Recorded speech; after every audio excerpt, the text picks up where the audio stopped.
الذهب للرجال، الرسول عليه الصلاة والسلام حمل خاتما من ذهب وحمل قطعة من حرير، قال هذان حرام على ذكور أمتي حلال على نسائها.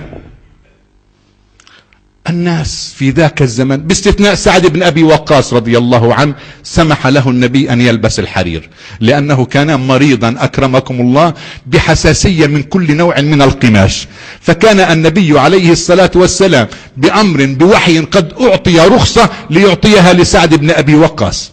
تصوروا، هذه معلومة ربما فاتت على بعض منكم. حين حمل النبي عليه الصلاة والسلام الحرير والذهب، هذان حرام على ذكور أمتي حلال على إناثها. 1440 سنة 37 سنة مضى على هذا الحديث. اكتشف العلماء أن ذرات الذهب إذا لبسها الرجل تتسلل عبر الجلد إلى الأوردة الدموية فيصاب العقل بنوع من الخرف أو الزهايمر، فقدان الذاكرة. يتسلل ذرات الذهب إلى الأوردة الدموية فيصاب العقل مع السنين بزهايمر، بخرف، بفقدان الذاكرة. والله يا أبو موسى اللهم صل على النبي، امبارح اتغديت أنا يا ام خليل شو تغدينا احنا امبارح؟ الله أكبر، امبارح يا زلمة انت اللي متغدي، ناسي شو تغديت امبارح؟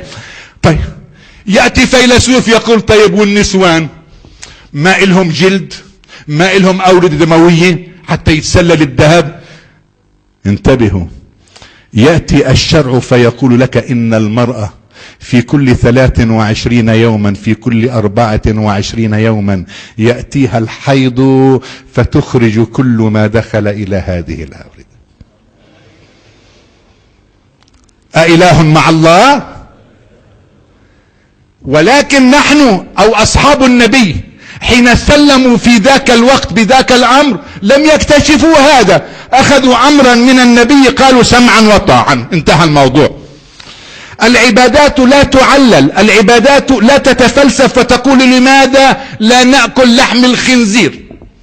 قال والله اللي بأكل لحم خنزير ببطل يستحي، والله في بالأمة العربية قليلين حياء، بعيد عنكم حاشاكم الله، والأجانب أفضل منهم، عندهم حياة أكثر منهم وبيأكل لحم خنزير. لا، القضية مش إذا كانت تأكل لحم خنزير بتصير قليل حياء البعيد، هنالك حكمة إلهية من الله عز وجل، لأنه قال لهم كونوا قردة وخنازير، ألم يكونوا قردة وخنازير؟ هكذا، فالله أمر بهذا الأمر، انتهى الموضوع، نفذ.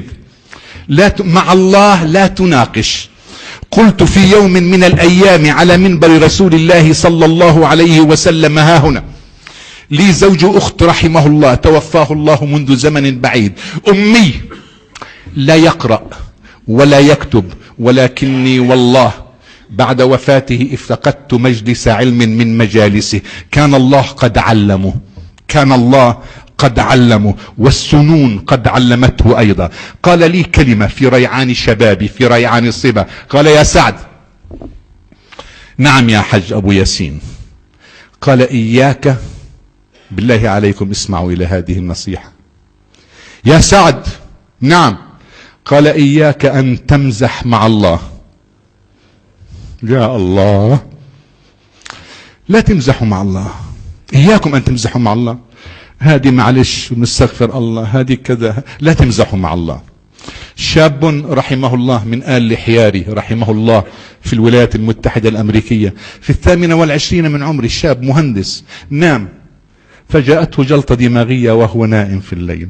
والله قرأت الخبر بالأمس فتألمت وأنا أقدم لهم العزاء دون أن أعرفهم، من آل حياري. الموت في كل حين ينشر الكفن ونحن في غفلة عما يراد بنا. لا تطمئن إلى الدنيا وزينتها وإن توشحت من أثوابها الحسنة. لا تمزح مع الله سبحانه وتعالى أبدا. لماذا؟ تخشى أن يدركك الموت قبل أن تجد متسعا من الوقت تقول فيه أستغفر الله العظيم.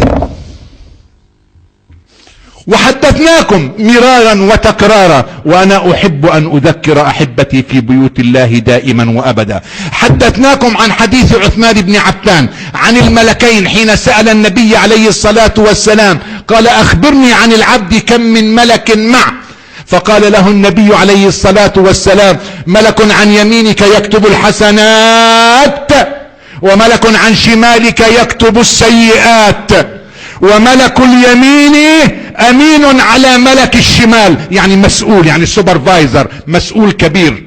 اليمين على الشمال. ملك عن يمينك يكتب الحسنات، وملك عن شمالك يكتب السيئات، وملك اليمين امين على ملك الشمال، فاذا عملت حسنة كتبت 10، واذا عملت سيئة قال انتبهوا، واذا عملت سيئة قال صاحب الشمال لصاحب اليمين أأكتب؟ فيقول لا، لا تكتب لعله يتوب الى الله.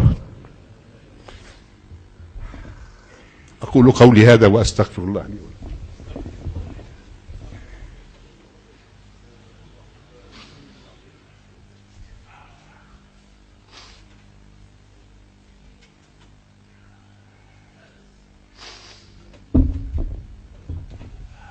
الحمد لله، الحمد لله وكفى، والصلاة والسلام على النبي المصطفى. اللهم صل وسلم وبارك على سيدنا محمد وعلى آل سيدنا محمد. إخوة الإيمان والإسلام، فإذا عملت سيئة قال صاحب الشمال لصاحب اليمين أأكتب؟ فيقول لا، لا تكتب لعل